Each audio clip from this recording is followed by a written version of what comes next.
These are a few quotes from Swami Kriyananda's 150 books and over 400 pieces of music. Be a king, master yourself. In self-mastery alone lies true freedom. You'll be able then to move about the world fearlessly like a lion. You are God's song. This world is like a symphony. God is the great conductor, who alone can bring music out of everything. Truth is one. People try to slice it like a pie, but even those slices narrow to a point at the center. Release your inner happiness. Be a divine lark. Sing not to impress others, nor to gain anything from them, but for the sheer delight of singing.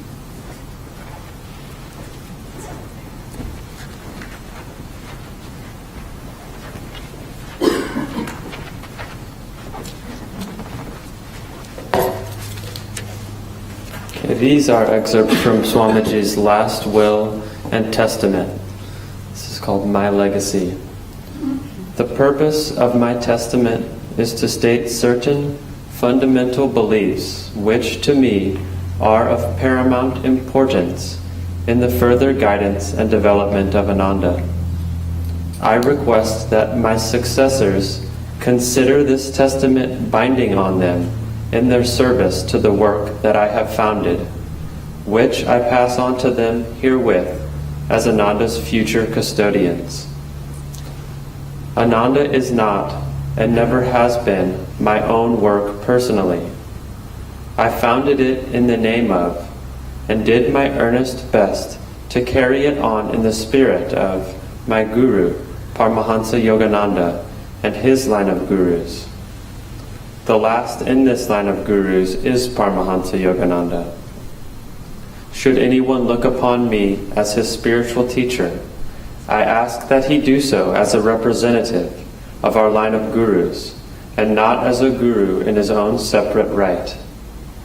Because my role in life has been, to the best of my ability, to interpret, as I've understood them, the will and teachings of our line of Gurus and my own Guru, Paramahansa Yogananda, and not to define them absolutely. Should any dispute arise among my successors concerning the correct interpretation of that will and of those teachings, I request that they be guided by the following considerations. They should ask themselves, what would Kriyananda have done or decided in this circumstance? For I have always tried to act as our Guru's representative. Should any evident discrepancy appear between my own words, actions, or decisions and those of Paramahansa Yogananda, then after deep and prayerful consideration, let my successors give primary respect to his will and example as they understand it, not to my own will. This instruction must be weighed in the light of any possible misunderstanding on my own and on their part of his will and example. Inasmuch as new and unanticipated circumstances are likely to arise from time to time, for which tradition affords no clear guideline, I request that my successors depend as much as possible on their inner spiritual attunement to Paramahansa Yogananda and to our line of Gurus, perhaps as manifested in my own life and service to them.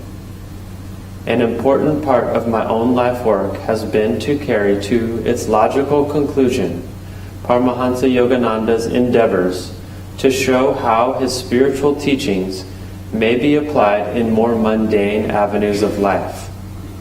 Thus, following his example, I have written books and taught classes which show how to apply those teachings in practical matters such as leadership, child education, marriage, and worldly success, as examples only, apart from my books and classes on meditation and other, more obvious spiritual topics.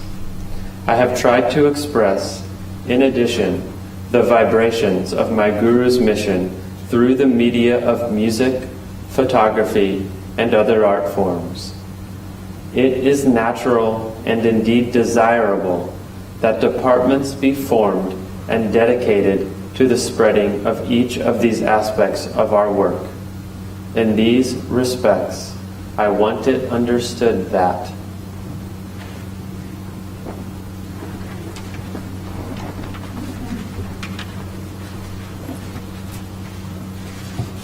first, what I have done was never intended to be comprehensive, but was meant to be seminal in order that others might pursue further in other lines of development the ideas I expressed.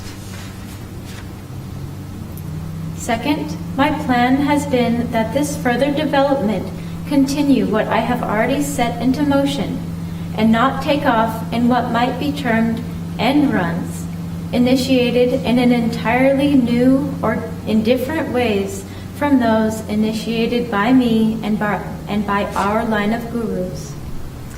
Whereas the possibility of such new ways is imaginable, Ananda itself, if it is to remain strong, should endeavor always to honor the traditions from which its particular ray of divine truth has originated. Third, Ananda is a spiritual work and not a business. Any interpretation, therefore, of Ananda's future directions should be founded on one consideration primarily: the question, what will best further Ananda's spiritual mission? For example, it may sometimes be tempting to make Ananda's primary consideration one of monetary profit or worldly recognition, or the question of making the teachings available to the greatest possible number of people. It is important, instead, for the spiritual ideals that have been passed down to us through our line of gurus to remain the fundamental reason for Ananda's existence. Worldly acceptance is not important to us except to the extent that it helps people spiritually. God's acceptance of our offering to Him, of our lives and service, is the only thing that should matter to my successors. Regardless of anyone's treatment of us, we must work steadfastly for the universal spiritual harmony and unity. Schism, even if forced upon us, must never be initiated by Ananda itself, nor recognized as desirable. Ananda must work for the well-being of all, and never give greater importance to its own perceived well-being and prosperity in any circumstance in which these ends must be obtained at the cost of the needs and well-being of anyone else. Self-realization fellowship must always be considered part of Ananda's broader spiritual family. If at any time the occasion should arise that might permit the two organizations to work cooperatively, Ananda ought to make every reasonable effort to do so.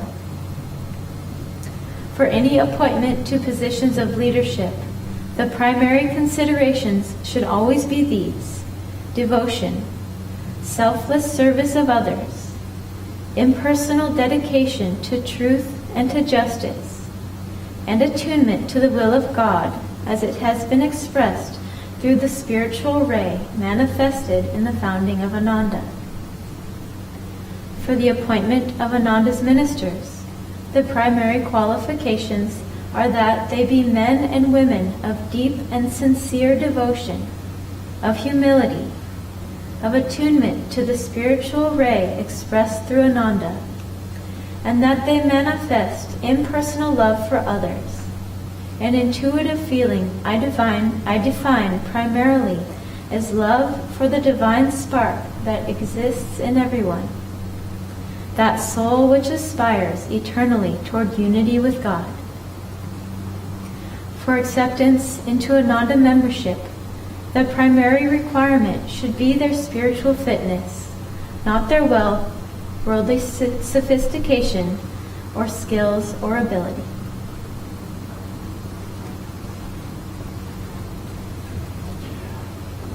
My legacy to Ananda is spiritual in nature primarily, and consists of the teachings, ideals, and vibrations that I have received from my Guru. My wish is that Ananda always remain true to these principles and remain faithful to these following twin ideals based on the example and teachings of Paramahansa Yogananda. 1, that Ananda strictly honor the dictum, people are more important than things. For people, especially in their spiritual needs, will always be more important than any organizational exigency. 2, that Ananda remain true to our motto, Yato Dharma Tato Jaya, where there is adherence to right attitude and action, there is victory. Indeed, Ananda should define victory itself in terms of this principle, and never seek victory even for the sake of its own survival, at the cost of this principle.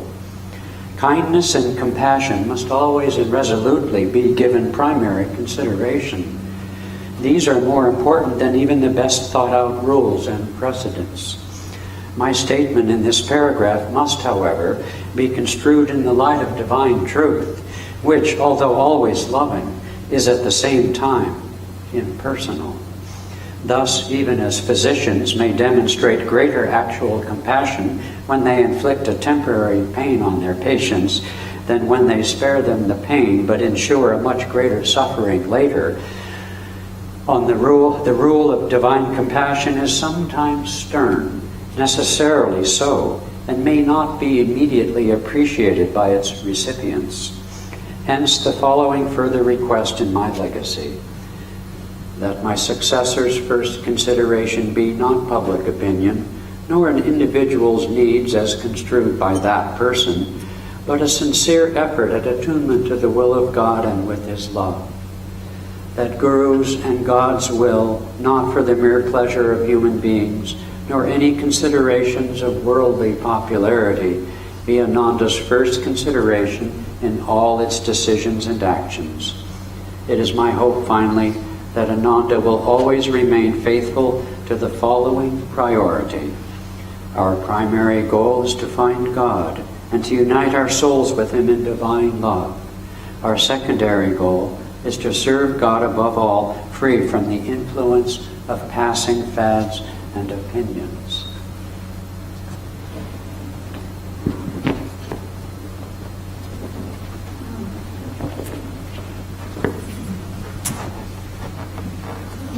There's a lot of food for thought there.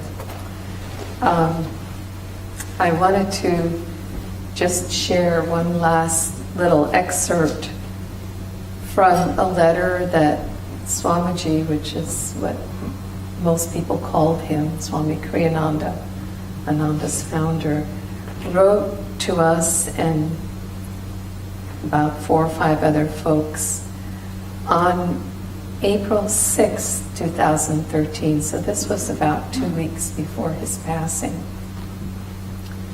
His birthday, by the way, is May 19th.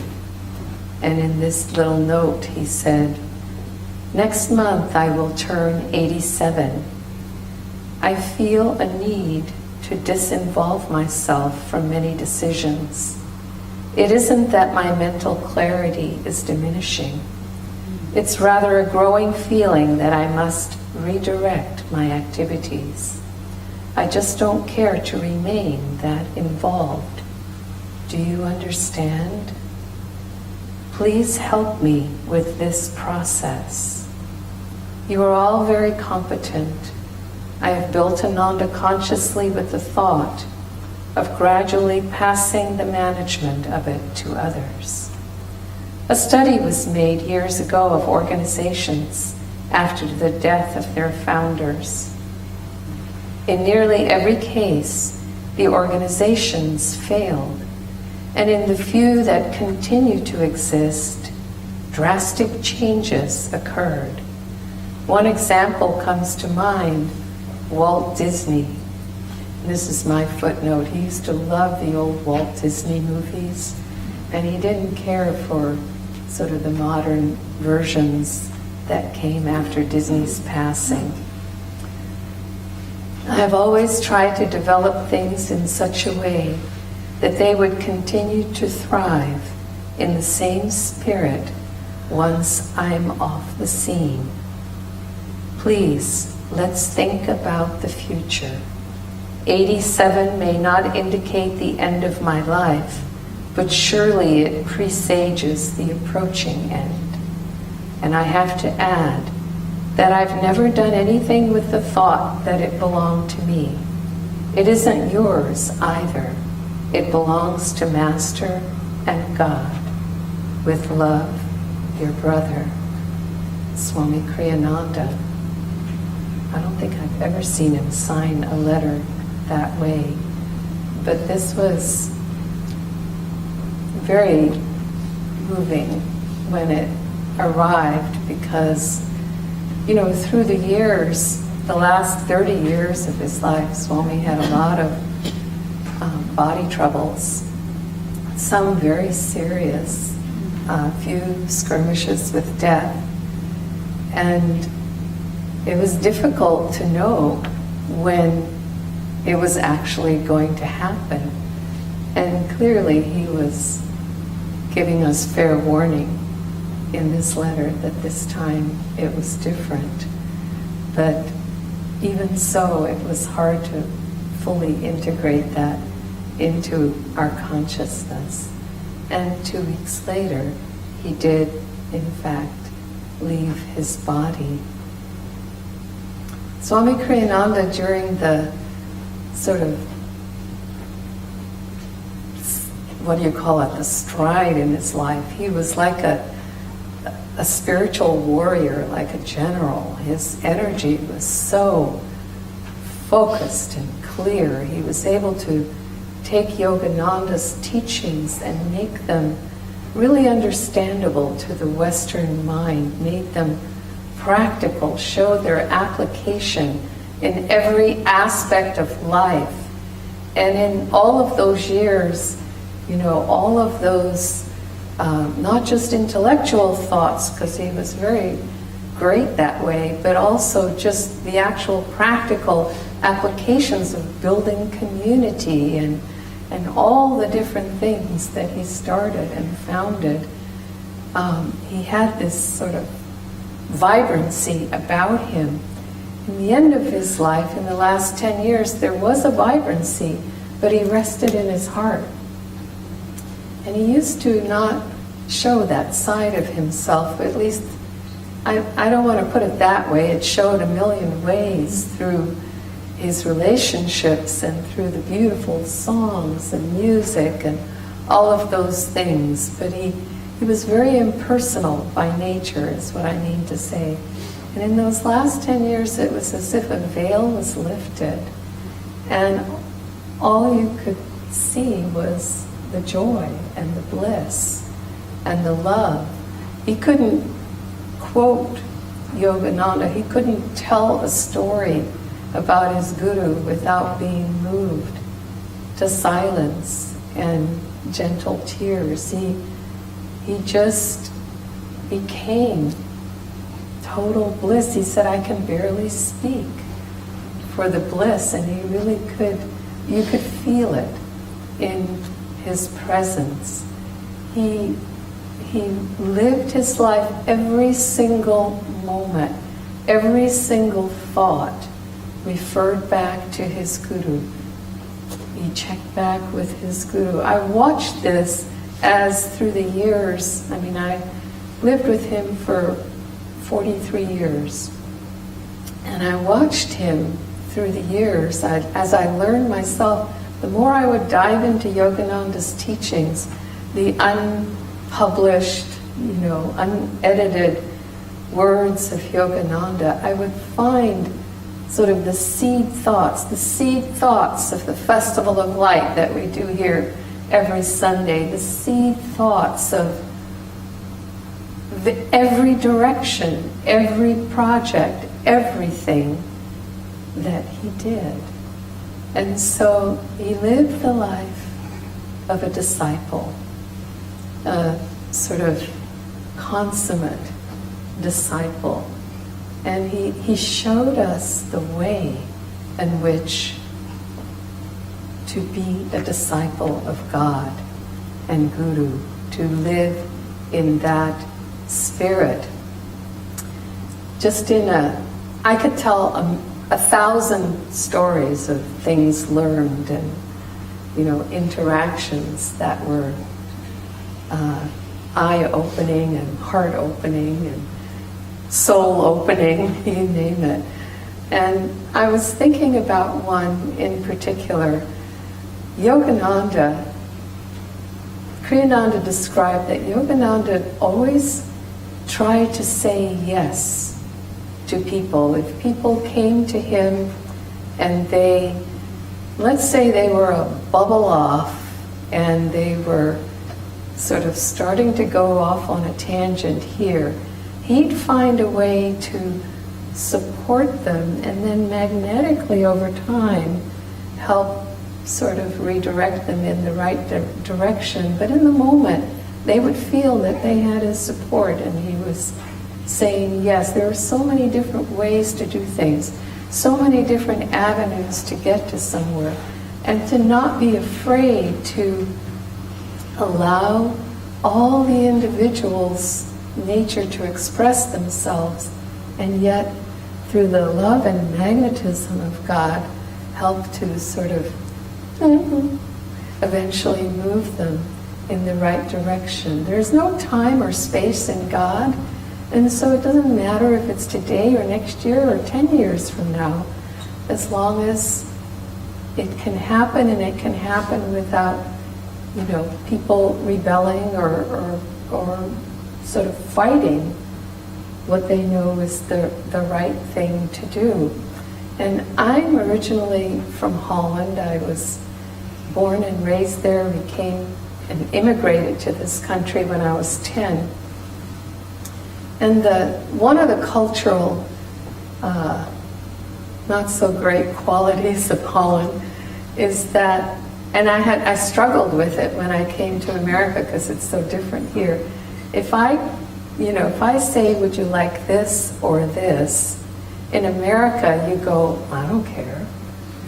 Or, I don't know, you decide, that kind of thing.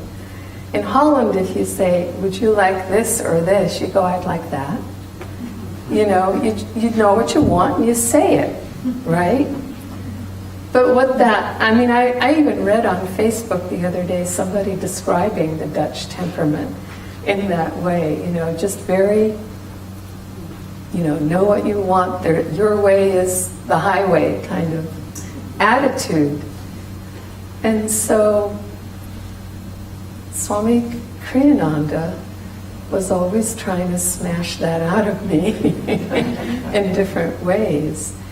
And there was one occasion where he happened to be here when someone was asking about doing something that we felt wasn't going to be helpful to them spiritually or necessarily to the greater community. But it wasn't the end of the world either. It was just not a great idea. And Swamiji said to us, he said, well, when somebody asks you something, he said there are really two aspects involved that we always need to think about. One is what is best for them spiritually. And the other is, will it help you spiritually to bend?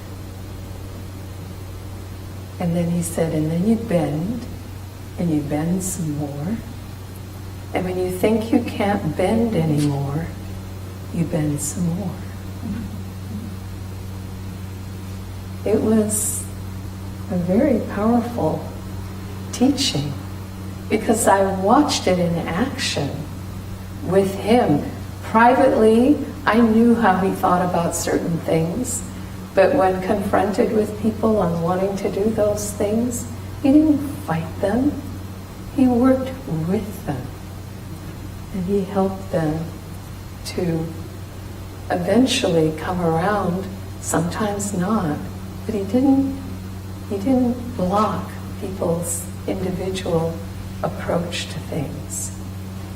And so, lesson after lesson, not just while he was alive, to this day, things come to my mind, a look in his eyes, a tone of his voice around something that I didn't notice at the time, but I can, in meditation, reflect on it now when it comes back. And so these teachings are priceless. He made them practical. He made Yogananda's teachings practical in daily life. Once somebody in a very serious kind of way asked him, "What is Ananda's mission?" And he said, "Ananda's mission is to have fun." And then he said later, "Of course, by fun I mean divine joy." So let's remember him in that joy.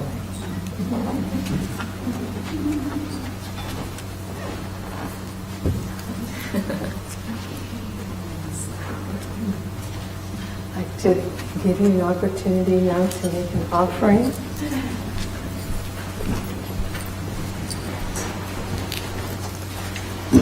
Please take what you'd like to give and place it in your right hand. And let us pray.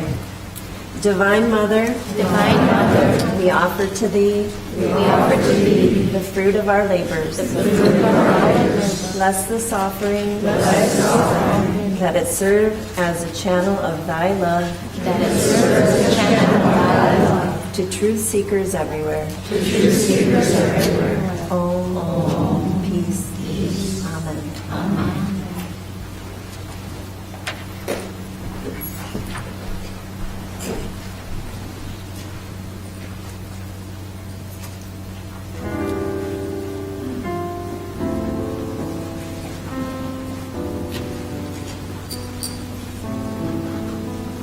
A little louder, Rick. Love is all I know. Sun rays on the snow of a winter long, in darkness without song. Oh, my heart's a fire, burning all desire.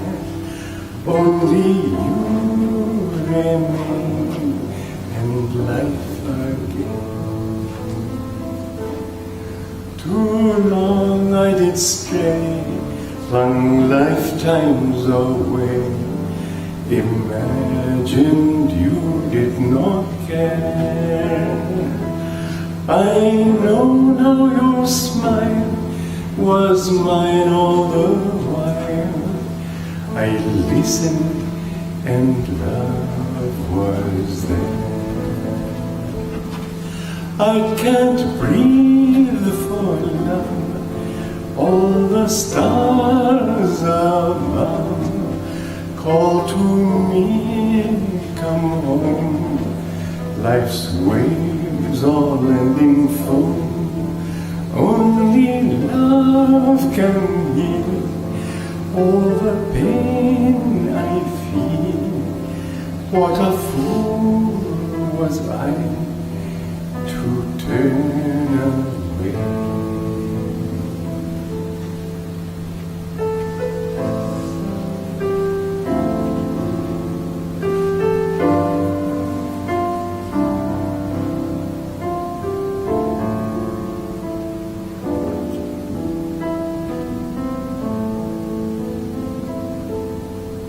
Love is all I know. Sun rays on the snow of a winter long, in darkness without song. Oh, my heart's a fire, burning on desire. Only you remain, and life again. Too long I did stray, flung lifetimes away, imagined you did not care. I know now your smile was mine all the while. I listened and love was there. I can't breathe for love, all the stars above call to me, come home. Life's waves all end in foam. Only love can heal all the pain I feel. What a fool was I to turn